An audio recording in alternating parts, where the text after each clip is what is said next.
Et votre grand journal du soir reste à vos côtés dans cette crise sanitaire jusqu'à 20h sur Europe 1 avec votre invité à présent Nathalie Lévy. Il est maire du 4e secteur de Marseille. Il est tombé malade le 16 mars dernier. Il est suivi à Marseille par le professeur Raoult et il prend de la chloroquine depuis 6 jours maintenant. Yves Morenne répond à vos questions en direct sur Europe 1. Bonsoir Yves Morenne. Bonsoir. Merci beaucoup d'être en direct avec nous sur Europe 1.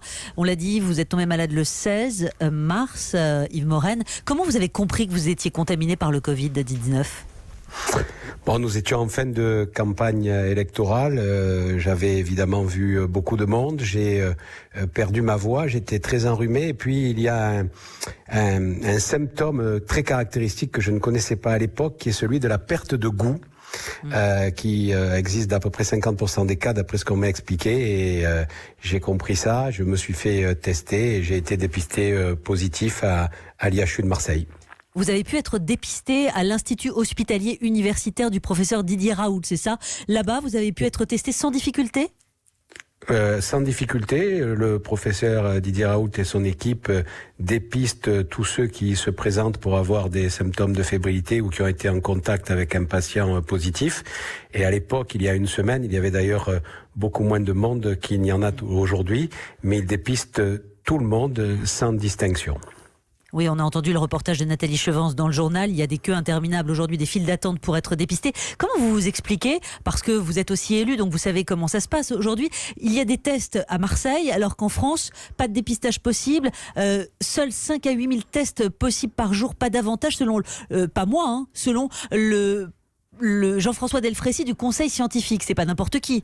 Comment vous l'expliquez ? Oui, c'est assez incompréhensible qu'on n'arrive pas à tester plus de monde.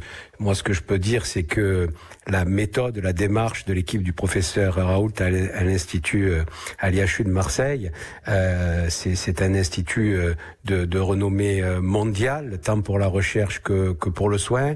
C'est pas le docteur Raoult, c'est pas le docteur Maboul avec 2 fioles dans un coin. Hein. C'est 800 personnes, c'est une sommité mondiale, c'est des recherches sur plusieurs années, c'est des publications dans les plus grands journaux scientifiques du monde. Et c'est vrai que j'ai un peu de mal à comprendre qu'on ne développe pas plus rapidement sa méthode fondée d'abord sur un test le plus large possible offert à la population et de seconde part sur le traitement à la chloroquine. Alors venons-y précisément, effectivement, la chloroquine, il l'a dit très rapidement, ce traitement qui fonctionne, dit Didier Raoult, mais qui n'a été testé que sur 24 patients. Aujourd'hui, c'est insuffisant, dit l'OMS, qui condamne d'ailleurs l'usage des médicaments sans preuve de leur efficacité. Vous, ça y est, vous le prenez. Et comment vous sentez-vous depuis 6 jours maintenant ? Bon, vous savez, tous les patients ont des symptômes et des degrés de gravité différents. Moi, je ne suis pas très atteint, je suis simplement très fatigué, je dors beaucoup, j'ai cette perte de goût, bon voilà, des symptômes qui ne sont pas graves. Mais la chloroquine, je vais pas expliquer à la place du professeur Raoult et de son équipe ce qu'ils font beaucoup mieux que moi.